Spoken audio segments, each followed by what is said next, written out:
요한일서 2장 2절에서 5절까지 말씀을 제가 읽겠습니다. 이제 다 같이 자리에서 일어나 하나님의 말씀을 경청하십시오. 그는 우리 죄를 위한 화목제물이니 우리만 위할 뿐 아니요 온 세상의 죄를 위하심이라. 우리가 그의 계명을 지키면 이로써 우리가 그를 아는 줄로 알 것이요 그를 아노라 하고 그의 계명을 지키지 아니하는 자는 거짓말하는 자요 진리가 그 속에 있지 아니하되 누구든지 그의 말씀을 지키는 자는 하나님의 사랑이 참으로 그 속에서 온전하게 되었나니 이로써 우리가 그의 안에 있는 줄을 아노라. 아멘. 자리에 앉으시기 바랍니다. 하나님께서 이 말씀으로 우리에게 은혜 주시기를 원합니다. 여러분은 살면서 내가 뭘 알고 있다는 사실, 그 알의 무게에 대해서 생각해 보신 적이 있으십니까? 올 초 4월 태국의 돈무앙 공항에서 한 남성이 갑자기 쓰러지는 일이 있었습니다. 옆에서 그 장면을 우연히 목격한 한 남성이 황급히 달려가 호흡이 멎은 그 남성에게 심폐소생술을 실시했습니다. 다급한 상황 속에서도 이 환자가 어떤 병력이 있는지 확인하고 고혈압이었던 그 환자가 직전에 맥주를 3캔까지 마시다는 사실도 확인했습니다. 놀랍게도 이분은 한국인이었습니다. 그리고 더 놀라운 것은 이분이 응급의학과 전문의 최일국 교수였던 겁니다. 최 교수는 심폐소생술을 하면서 심장의 상태가 좀처럼 나아지지 않자 주변에 응급 환자를 위해 비치한 자동 심장 충격기 AED 기계를 가져다 달라고 외쳤습니다. 그런데 그 순간 말이 끝나기도 전에 누군가 자동 심장 충격기를 들고 오는 것이 아닙니까? 놀라운 것은 그 기계를 들고 온 분도 한국인이었습니다. 그분은 용인소방서 이동 119 안전센터 소속 은성용 소방관이었습니다. 처음에는 반응이 없던 그 남성이 두 분의 응급처치로 서서히 호흡이 돌아오고 회복이 되었다고 합니다. 최일국 교수님, 은성용 소방관님. 이분은 누구보다도 자신이 알고 있는 그 알의 무게에 충실한 분들이었습니다. 응급의학과 교수로서 응급 환자에 대한 의학적 알은 일반 의사보다 분명 더 많았을 것입니다. 은성용 소방관님도 더 말할 필요가 없었겠죠. 그렇게 두 분은 자신들의 알미 가진 최고의 가치를 직접 보여주었습니다. 그런데 우리는 그 알의 무게를 가장 잘 느끼는 분야가 따로 있죠. 예를 들면 이런 겁니다. 나 누구하고 잘 알아. 누구하고 친해. 이때 그 누구는 절대 평범한 사람은 아니겠죠. 유명 정치인이나 혹은 연예인 아니면 유명 기업의 오너들을 잘 안다는 겁니다. 그런데 이때 아는 것은 자기 삶의 어떤 무게도 또 실제로 어떤 영향도 없다고 보는 것이 무방하겠죠. 왜냐하면 일부는 그냥 그 사람에 대한 정보를 가진 것뿐이고 또 직접적인 영향을 주고받지 않는 그런 관계에 있는 경우가 대부분입니다.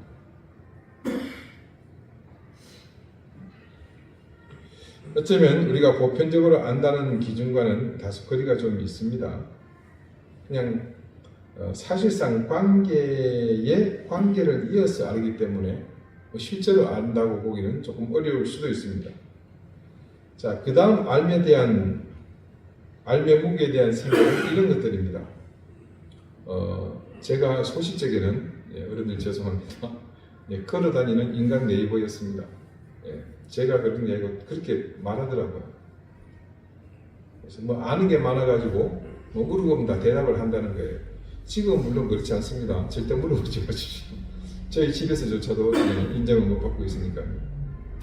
그때 제가 안다는 게 그게 제가 가지고 있는 지식은 아니거든요. 그래서 그런 학술적인 것, 의학적인 것들은 제 것이 아닙니다. 우리가 정보를 소유한 것에서 우리는 흔히 그 정보를 소유하는 것을 안다라고 착각합니다. 예를 들어서 스마트폰 검색 한 번으로 세계적인 석학들의 이론이나 또 아니면 유명 맛집의 셰프들의 레시피를 금방 찾아볼 수 있습니다. 하지만 그렇게 해서 어떤 학자의 이론을 알았다고 한들 그 석학이 되는 것은 아닙니다. 같은 이치로 그 유명 셰프의 레시피를 내가 안다고 하지만 제가 그 유명 셰프와 같은 그런 요리사가 될 수는 없습니다. 우리가 하나님을 아는 것에서는 과연 그러면 어떤가요? 먼저 하나님을 아는 알미의 무게에 대해서 한번 봅시다. 우리 누구나 자신 있게 나 하나님하고 잘 안다고 말할 수 있습니다. 그리고 실제로 여러분 주위에 믿지 않는 사람과 비교하면 이 말의 무게는 비교조차 불가능하죠. 그러면 우리 한번 앞서 태국 공항에서 사람의 목숨을 살린 최 교수와 은소방관 같은 경우를 놓고 비교해 봅시다. 우린 가끔 가다가 하나님을 아는 사람이 필요한 상황을 만날 때가 있습니다. 그게 좋은 일이든 나쁜 일이든 누군가는 그때 하나님을 아는 사람이 나와줬으면 하는 마음이 있습니다. 그때 적어도 하나님을 알고 있는 사람이라면 최 교수나 은소방관처럼 잽싸게 튀어나가야 하지 않겠습니까? 제가 부목사로 사역하던 몇몇 교회에는 당시에 주로 청년부를 많이 담당했기 때문에 군에 입대하는 친구들이 많았습니다. 입대 전 찾아와서 인사를 합니다. 그러면 저는 그 친구들에게 약간의 용돈과 더불어서 꼭 당부하는 말이 있었습니다. 내가 군생활을 먼저 해봐서 느끼는 건데 이거 크리스마스 때에서 또 군대 얘기 나오네요. 죄송합니다. 이번엔 짧습니다. 휴일에는 모두가 쉬는데 군대도 사람이 사는 곳이다 보니 부득이 누군가 수고를 해야 하는 일이 생긴다.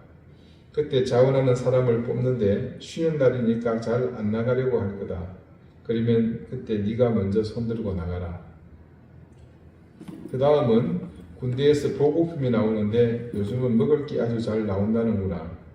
혹시 말이야 그럴 일이 진짜 없는데 맛있는 간식이 나오는데 만약에 말이다 혹시라도 잘못 보내서 한 개가 부족한 일이 생기거든. 그때는 주저하지 말고 네가 먹지 말아라. 이게 어떤 상황인지 여러분 충분히 이해를 하시겠죠. 교회 잘 나가야 한다. 성경책을 많이 읽어라. 그냥 이런 이야기보다는 실제로 그 가운데서 그리스도인으로 어떻게 살아야 하는지를 제가 경험한 것을 가르쳐 주는 겁니다. 하나님을 아는 사람과 모르는 사람이 이럴 때 예를 들어서 나타나는 겁니다. 남을 위해 희생하고 조금 더 수고하는 사람, 물론 불신자 중에도 있습니다. 그분들은 원래 품성이 선하고 바른 분들이니까 그럴 수 있습니다. 하지만 우리는 그렇게 하라는 하나님의 말씀을 배워서 알고 있는 사람이지 않습니까? 그 알미 삶에서 증명이 되어야 하잖아요. 그렇지 않다면 우리가 아는 그 알은 과연 진짜 알미라고 할 수 있을까요? 그때 그 알은 과연 얼마나 무게를 가질 수 있겠습니까? 우리가 함께 조금은 부끄러워해야 할 이 모습 속에서 분명히 확신할 수 있는 것은 우리가 하나님을 안다는 것, 그분에 대한 지식이 조금 어딘가 잘못된 부분이 있다는 것을 짐작하게 됩니다. 하나님을 안다는 것이 의미하는 진실의 시작점이 있습니다. 그것은 우리 자신에 대한 온전한 자각에서부터입니다. 성경 말씀은 그 온전한 자각이 바로 우리가 죄인이라는 사실을 깨닫는 것에서부터임을 분명 가르쳐주고 있습니다. 우리는 지금 다들 은혜를 입고 그 은총 속에 늘 살아서 감각이 많이 무뎌졌지만요. 사실 우리가 죄인이기 때문에 감당해야 할 어마어마한, 요즘 말로 어마무시한 사실이 있습니다. 그것은 놀랍게도 하나님과의 원수된 관계입니다. 지난주 말씀에서도 우린 하나님의 법을 어기고 죄를 범한 아담의 모습에서 우리의 본성을 보았습니다. 늘 가까이 다가가고 싶어, 그래서 꼭 만나고 싶어하는, 아니 우리가 그렇게 만나고 싶어하는 하나님을 피해서 숨지 않았습니까? 성경 말씀은 그때 아담이 단지 하나님을 피해서 숨은 사실만을 기록했지만요, 이후 구약 전체에서 하나님은 인간과의 관계 속에서 그 인간이 하나님 앞에 서게 되면, 대면하게 되면 목숨을 잃는 그런 관계로 변합니다. 그래서 이사야가 그런 얘기를 하거든요. 하루가 나여 망하게 되었더라. 왜요? 내가 부지 중에 여호와를 배웠습니다. 그리고 성경은 또 이런 말씀을 증언합니다. 모세는 의인이었다. 그러면서 더 붙이는 말이 있습니다. 그는 하나님과 대면하여 산 자라.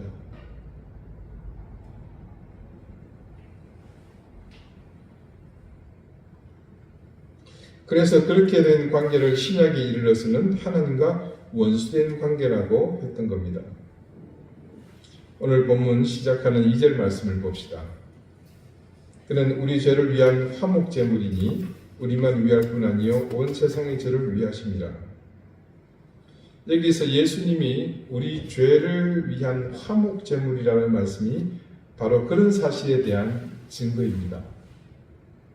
그분이 오셔서 하신 중요한 일이 우리의 죄를 위한 화목제물이 되시는 거였습니다. 무엇과의 화목이겠습니까? 우리는 답을 알고 있습니다. 하나님과 우리 사이가 원수되어 갈라졌기 때문에, 왜? 죄 때문에 말입니다. 만나면 죽기 때문에, 만나면 좋은 친구가 아니라 만나면 죽습니다. 그래서 피해서 숨어야 하는 그런 관계였는데 지금 그 관계를 회복시키기 위해 그분이 친히 제물이 되셨다는 겁니다. 제물이라는 것은 여러분 제사상에 올려지는 제물이죠. 그게 팔딱팔딱 뛰는 생선이 올라가지 않습니다. 눈을 뻐끔뻐끔하는 돼지가 올라가는 게 아니고요. 뭡니까? 전부 다 죽어서 올라갑니다. 그리고 여기서 말하는 제사는 구약에는 피를 흘리고 죽는 겁니다. 그러니까 하나님을 우리가 안다고 말하는 것은 바로 이 희생적인 사랑을 먼저 경험하는 것에서부터입니다. 그래서 아까 말씀드렸죠. 어떤 사실에 대한 온전한 자각이라는 것이 바로 이것입니다.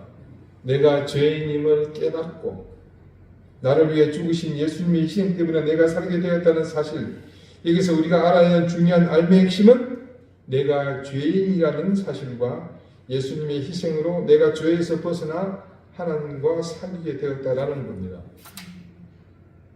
이 사실이 내게 정확하게 각인될 때 비로소 우리는 하나님을 아는 길로 들어서게 됩니다. 그렇게 하나님을 아는 지식, 그 알의 길에 들어선 우리에게 요한이 요구하는 것이 있습니다. 그것은 행동으로, 삶으로 그 알미 연결되는 겁니다. 그것은 비단 말씀뿐만이 아니라 모든 지식에서도 마찬가지입니다. 그것이 삶에서 증거되지 않으면 가치가 없는 법입니다. 자, 여러분 3절 말씀을 다시 한번 보실까요? 우리가 그의 계명을 지키면 이로써 우리가 그를 아는 줄로 알 것이요. 지금까지 제가 제 말을 드렸다면 이 말씀은 요한이 직접 한 말입니다. 즉 그가 예수님의 가르침을 직접 우리에게 전한 하나님의 말씀입니다. 여기서 요한이 말하는 핵심은 한 가지입니다.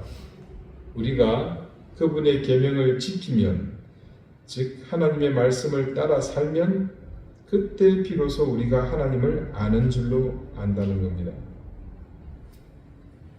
근데 사실은요, 이 말씀을 요한이 처음 한 것은 아닙니다. 이미 우리 주님께서도 생전에 제자들에게 이렇게 말씀하셨습니다. 요한복음 13장 34절 35절 말씀입니다.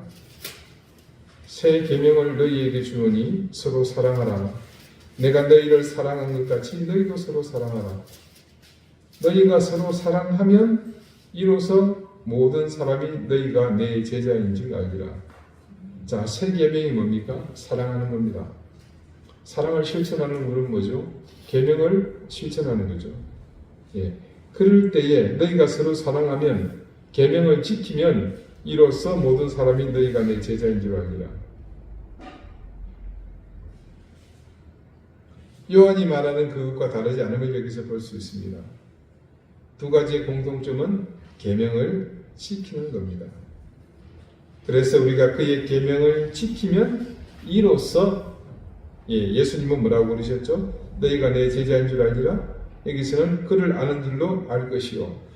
하나님을 아는 것과 예수님의 제자가 되는 것이 이게 지금 같은 의미라는 것을 여기서 유추할 수가 있죠. 이 의미는 조금 뒤에 가면 여러분이 확인할 수 있습니다. 자, 계명을 지킬 때 나타나는 결과를 요한은 우리가 주님을 아는 줄로 안다고 합니다. 반면 주님은 그렇게 하면 계명을 지키면 세상 사람들은 그 계명을 지키는 우리를 주님의 제자로 알 것이라고 합니다. 여기서 우리는 계명이 곧 사랑하는 것이며 그것은 요한이 말하고 있는 그 본질, 우리가 죄인이라는 사실과 그것 때문에 하나님과 원수된 우리를 화목하게 하시기 위해 제물이 되어 죽으신 것이 바로 사랑이라는 것을 알 수 있습니다. 즉 우리가 사랑하는 것, 계명을 지키는 것, 그것을 통해서만 우리는 주님을 온전히 아는 것이고 그것은 다른 의미로 주님의 제자라는 것을 또한 알 수 있다는 겁니다. 그러므로 요한의 주장에 따르면 우리가 계명을 따르지 않고 그것을 지키지 않으면, 그래서 결국 사랑하지 않으면 우리는 하나님을 아는 것이 아니라는 것과 같은 말입니다.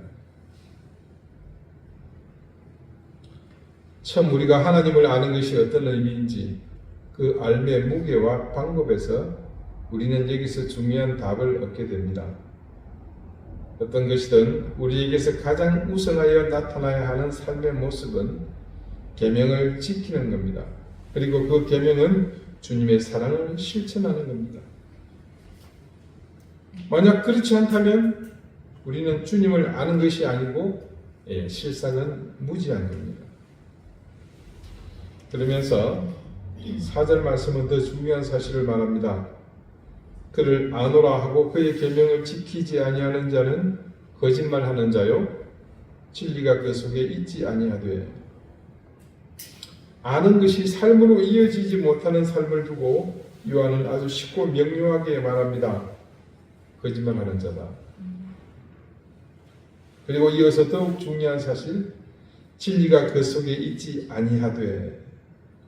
진리가 그 속에 없다고 증언합니다. 자, 이게 여러분 낯설지 않죠? 우리는 진리가 우리 안에 없다는 것을 지난 요한 1장의 말씀 속에서 몇 번에 걸쳐 반복해서 들었습니다. 한마디로 뭐라고 표현할 수 있겠습니까? 그 사람은 구원에서 멀어진 사람이 될 수도 있다는 겁니다. 듣고 보니 말입니다. 이게 생각보다 이 말씀이 무서운 말씀이었습니다. 단지 진리가 그 속에 없다는 말이 그런 거였습니다. 그래서 이제 정리해 봅시다. 우리가 하나님 혹은 예수님을 아는 알미라는 것이 그런 의미였구나. 단지 아는 것과 모르는 것이라는 구조를 떠나서 알기는 알지만 아는 것의 무게는 다 똑같지 않다는 사실을 알았습니다. 그러므로 하나님에 대한 알의 무게는 그 알미 삶으로 또 신앙으로 연결되면서 우리가 삶이 되고 행동이 될 때 진짜 무게는 나타나는 것이었습니다. 그렇다면 그 알을 삶으로 이어가는 사람들의 삶은 어떨 것 같습니까? 5절 말씀이 그것을 이렇게 증언해 줍니다. 같이 한번 읽겠습니다. 누구든지 그의 말씀을 지키는 자는 하나님의 사랑이 참으로 그 속에서 온전하게 되었나니 이로써 우리가 그의 안에 있는 줄을 아노라. 아멘. 5절 말씀은요, 천국에 우리가 이루어야 할 삶의 가치입니다. 하나님을 아는 삶, 즉 그의 말씀을 지키는 삶은 사는 사람은 그렇게 지키며 사는 사람은 비로소 하나님의 사랑이 참으로 그 속에서 온전하게 된다고 증거합니다. 말씀을 아는 것을 그치지 않고 그 아는 말씀을 실천해요. 그렇게 삽니다. 그랬을 때 하나님의 사랑이 그 속에서 온전하게 된다고 합니다. 우리 속에서 하나님의 사랑이 온전하게 된다는 말씀이 의미하는 바는요, 어떤 것일까요? 자, 근본적으로 우리는 여러분 절대 온전한 존재가 아니죠. 말씀이 증언하는 대로 하나님의 사랑 때문에 우리 속에서 우리가 온전해지는 겁니다. 그것은 다른 말로 하나님의 사랑이 우리를 통해 그 목적을 달성했다는 뜻입니다. 하나님이 우리를 사랑하신 목적은 우리가 그 사랑을 받아서 다시 그분을 사랑하고 또 그 다음에 뭡니까? 그 사랑으로 이웃을 사랑하고 세상을 사랑하는 거죠. 이게 하나님 사랑의 목적입니다. 바로 하나님을 아는 알미 온전히 녹아들어서 우리가 언제든 그 지식이 행동으로 보여지는 단계를 말합니다. 어제는 지금 그것을 우리에게 얘기하는 겁니다. 처음에 그 최일구 교수와 은성용 소방관처럼 누가 시키지도 않았는데 기계적이고 습관적으로 몸에 배서 즉각적으로 반응하는 상태가 되는 겁니다. 저도 예전에 한참 신앙이 좋을 때요. 예전엔 좋았습니다. 지금도 나쁜 건 아닙니다만 성경 공부를 하는데 그때 지도하던 목사님이 이런 얘기를 합니다.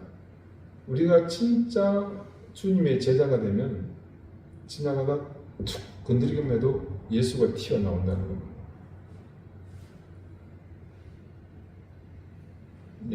군대 얘기를 또 해서 죄송합니다만은 공기가 바짝 들어있으면요 지나가 누가 툭 부딪히기만 해도 누구 하고 바로 감정성명이 나옵니다.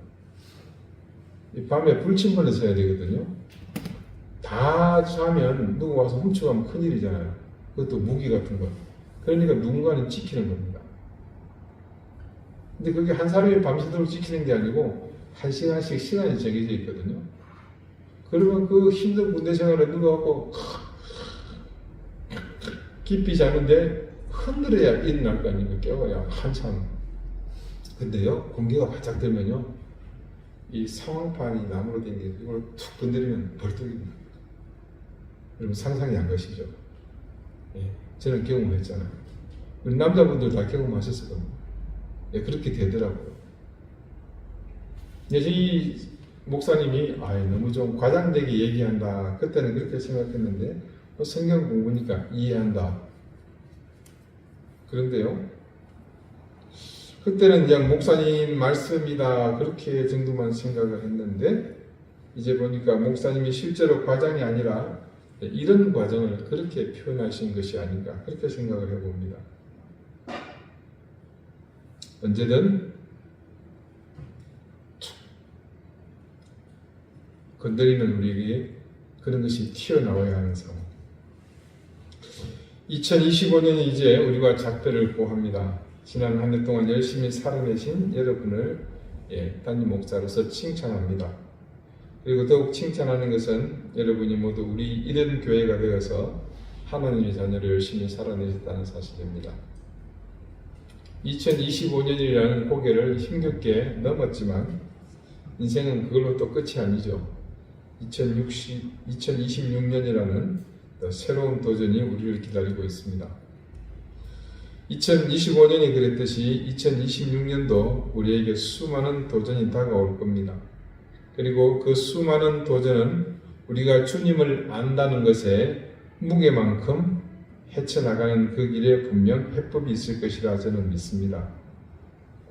마지막 5절의 말씀이 증거하는 것에 따르면 우리가 하나님을 아는 지식은 사실 어떤 행동을 의욕적으로 하면서 드러내는 것보다는 그 속에서 이미 가치를 드러내고 있다고 말씀합니다. 그것을 말씀은 이로써 우리가 그의 안에 있는 줄을 아노라 라고 증거하고 있습니다. 이 말씀의 의미를 여러분 아시겠습니까? 성경 말씀의 여러 곳에서 증언하는 것처럼 하나님이 우리와 함께 하시는 것을 의미합니다. 하나님을 아는 것과 행동이 분리되지 않는 삶, 그 삶이 결국 그 안에 하나님이 함께 하시는 모습으로 사람들의 눈에 비친다는 말씀입니다. 저는 여러분이 2026년 모든 삶의 순간에 하나님이 여러분을 통해 사람들에게 보여지기를 소망합니다. 그래서 2025년의 삶보다 조금 더 성숙해지고 그 성숙해진 판단의 근간에는 하나님의 모습이 더 많이 비쳐서 여러분 속에 함께 하시는 하나님을 더 높이는 모습으로 나아가시는 그런 해가 되시기를 바랍니다. 여러분 2025년 한 해 너무 잘 사셨습니다.